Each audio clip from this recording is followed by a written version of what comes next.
الحمدللہ رب العالمین والصلاة والسلام علی اشرف الانبیاء والمرسلین اما بعد۔ نبی کریم صلی اللہ علیہ وسلم کی ولادت مبارک 9 ربیع الاول کو شیب بنی ہاشم میں صبح کے وقت ہوئی تھی، اور یہ نوشیروان کی تخت نشینی کا 40واں سال تھا، اور عیسوی تاریخ 20 یا 22 اپریل 571 عیسوی تھی۔ آپ کی ولادت ہوئی تو آپ کی والدہ نے آپ کے دادا جناب عبد المطلب کو خوشخبری بھجوائی، تو وہ خوشی خوشی تشریف لائے، آ کے آپ کو اٹھایا اور پیار کیا اور ساتھ لے کے بیت اللہ میں چلے گئے۔ وہاں جا کے اللہ تعالیٰ کا شکر ادا کیا اور اللہ تعالیٰ سے دعا کی۔ آپ کی والدہ کے بعد سب سے پہلے آپ کو ابو لہب کی لونڈی سویبہ نے دودھ پلایا۔ عرب کے شہری باشندوں کا یہ رواج تھا کہ وہ اپنے بچوں کو شہری امراض سے دور رکھنے کے لیے ان کو دیہاتی خواتین کے حوالے کر دیا کرتے تھے، اور اسی سلسلے میں جناب عبد المطلب نے کسی خاتون کی تلاش کی تو ان کی ملاقات حلیمہ بنت ابی ذؤیب سے ہوئی، اور آپ نے اپنے پوتے جناب مصطفیٰ صلی اللہ علیہ وسلم کو ان کے حوالے کر دیا۔ حلیمہ بنت ابی ذؤیب کے شوہر کا نام حارث بن عبد العزیٰ تھا، اور وہ بھی قبیلہ بنی سعد سے تعلق رکھتے تھے۔ ان کے 4 بچے تھے کہ جو اب رضاعت کے تعلق سے اللہ کے رسول علیہ السلام کے بہن بھائی تھے۔ انہی میں سے ایک بہن کا نام حذافہ یا جذامہ تھا، جن کا لقب شیمہ تھا۔ یہ اللہ کے رسول علیہ السلام کو گود کھلایا کرتی تھیں اور اللہ کے رسول علیہ السلام سے بہت محبت کرتی تھیں۔ نبی کریم صلی اللہ علیہ وسلم کے چچا حمزہ بن عبد المطلب بھی اللہ کے رسول علیہ السلام کے جہاں چچا ہیں، ساتھ ساتھ وہ اللہ کے رسول علیہ السلام کے رضائی بھائی بھی ہیں، اور رضائی بھائی بھی ایک مرتبہ نہیں بلکہ ڈبل رضائی بھائی ہیں۔ وہ اس طرح کہ اللہ کے رسول علیہ السلام اور جناب حمزہ بن عبد المطلب نے ابو لہب کی لونڈی سویبہ کا دودھ پی رکھا ہے۔ اس تعلق سے رضائی بھائی ہیں اللہ کے رسول علیہ السلام اور حمزہ بن عبد المطلب، اور اس کے علاوہ جب اللہ کے رسول علیہ السلام قبیلہ بنی سعد میں رضاعت کی زندگی گزار رہے تھے، اسی عرصے میں جناب حمزہ بن عبد المطلب کو بھی اسی علاقے میں قبیلہ بنی سعد میں رضاعت کے لیے بھیجا گیا تھا۔ اور ایک موقع پر جب حلیمہ بنت ابی ذؤیب موجود نہیں تھیں تو اللہ کے رسول علیہ السلام نے اسی خاتون کا دودھ پیا تھا کہ جنہوں نے حمزہ بن عبد المطلب کو دودھ پلایا تھا۔ اس طرح اللہ کے رسول علیہ السلام اور جناب حمزہ بن عبد المطلب ڈبل دودھ شریک بھائی بنتے ہیں۔ حلیمہ بنت ابی ذؤیب نے اللہ کے رسول علیہ السلام کی برکت کے بہت سارے واقعات دیکھے، جن کو وہ اس طرح بیان کرتی ہیں۔ وہ کہتی ہیں کہ ہمارے علاقے سے زیادہ کوئی بھی علاقہ قحط زدہ نہیں تھا، لیکن ہماری واپسی کے بعد، یعنی اللہ کے رسول علیہ السلام کی آمد کے بعد، میری بکریاں چرنے جاتیں تو آسودہ حال اور دودھ سے بھری واپس آتیں۔ ہم دودھ دوتے اور پیتے، جبکہ کسی اور انسان کو دودھ کا ایک قطرہ بھی نصیب نہ ہوتا۔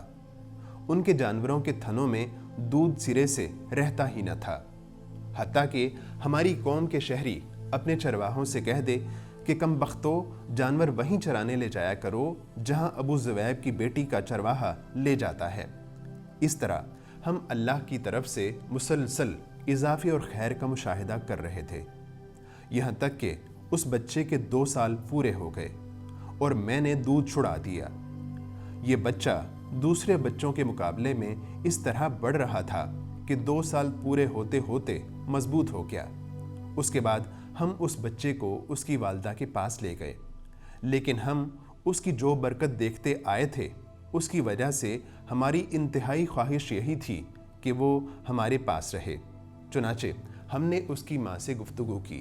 میں نے کہا کیوں نہ آپ میرے بچے کو میرے پاس ہی رہنے دیں، کیونکہ ذرا مضبوط ہو جائے، کیونکہ مجھے اس کے متعلق مکہ کی وبا کا خطرہ ہے۔ غرض ہمارے مسلسل اصرار پر انہوں نے بچہ ہمیں واپس کر دیا۔ اس طرح رسول گرامی صلی اللہ علیہ وسلم اپنی مدت رضاعت مکمل ہونے کے بعد بھی قبیلہ بنی سعد میں زندگی گزارتے رہے۔ آپ کی رضاعت کے چوتھے یا پانچویں سال واقعہ شق صدر پیش آیا، جس میں اللہ کے رسول علیہ السلام کا سینہ چاک کیا گیا اور جبریل علیہ السلام نے آپ کا دل مبارک نکال کر اس کو دھویا۔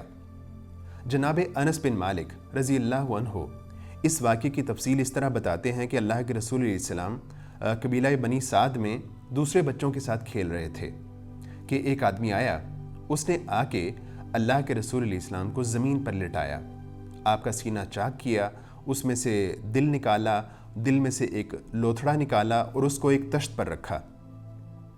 تشت پر رکھ کر اس کو آب زمزم سے دھویا اور اللہ کے رسول علیہ السلام کے دل مبارک کو دوبارہ اس کے مقام پر رکھ کر سینہ اسی طرح سی دیا۔ جو بچے پاس کھڑے دیکھ رہے تھے وہ بھاگے بھاگے جناب حلیمہ بنت ابی ذؤیب کے پاس گئے اور ان سے کہنے لگے کہ محمد کو قتل کر دیا گیا۔ اللہ کے رسول علیہ السلام کے رضائی بہن بھائی اور دوسرے لوگ بھاگے بھاگے جب اس مقام پر پہنچے تو اللہ کے رسول علیہ السلام کا رنگ اترا ہوا تھا۔ تو اس واقعے کے بعد جناب حلیمہ کو اللہ کے رسول علیہ السلام سے متعلق خطرہ پیدا ہوا، ڈر لاحق ہوا، تو انہوں نے اللہ کے رسول علیہ السلام کو ان کی والدہ کے پاس واپس کر دیا۔ اس طرح اللہ کے رسول علیہ السلام وہاں سے آ کے اپنی والدہ کے آغوش محبت میں کچھ عرصہ زندگی گزارتے رہے۔ ادھر آمنہ کا ارادہ ہوا کہ وہ اپنے متوفی شوہر کی یاد وفا میں یثرب جا کر ان کی قبر کی زیارت کریں۔